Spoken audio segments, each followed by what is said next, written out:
I wanted to talk to you a little bit about the fashion industry as a whole, because, and these are figures from 2022, but just to give people context of how big of an industry it is. So the fashion industry itself was worth over $1.7 trillion for 2022. And within Europe, 3 of the top 5 richest people in Europe, who are all billionaires, come from the fashion industry. So you have Bernard Arnault, which is LVMH, worth Mancio Ortega, Inditex. Yeah, and Francois Pinault, who owns Kering Group, which owns YSL, Alexander McQueen, Gucci, worth 40 billion. So 3 of the top 5 billionaires in Europe own clothing brands. Yeah. And I wanted to ask, why do people care so much about clothes? It's a statement, no matter your creed, your language. Like, it's a statement. It's what you see before you even speak to someone. Do you know what I mean? Yeah, true. It's a way of expressing yourself without actually expressing yourself, without speaking. Do you know what I mean?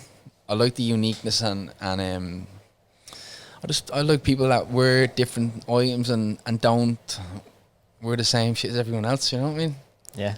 Is there like I fully agree, by the way. I think clothing has, it's not just to keep you warm. There's an identity element to clothing, definitely. And a status thing.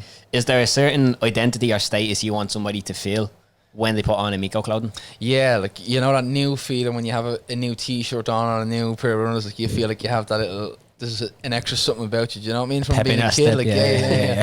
That's the feeling. That was us walking out of the house earlier with the new half season. I'd love to give customers, you know what I mean? Yeah. Like when you're a kid, like, and you get new tracksuit or runners or whatever you're wearing, like, and you feel great, like, that's the feeling I wanted to kind of instill on the customers, like. Yeah. And what's the feedback you've gotten so far? Do people seem to feel that way when they wear Amico? Yeah, a lot of good feedback. Yeah, a lot of good feedback.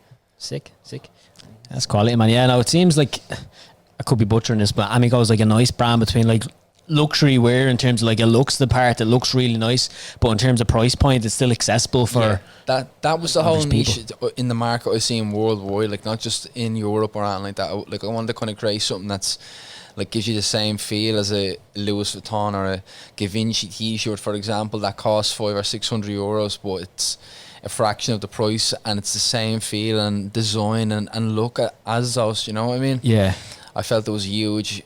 There is a huge market for that, like there, and that's what I'm gonna try crack into over the next 10 years, like.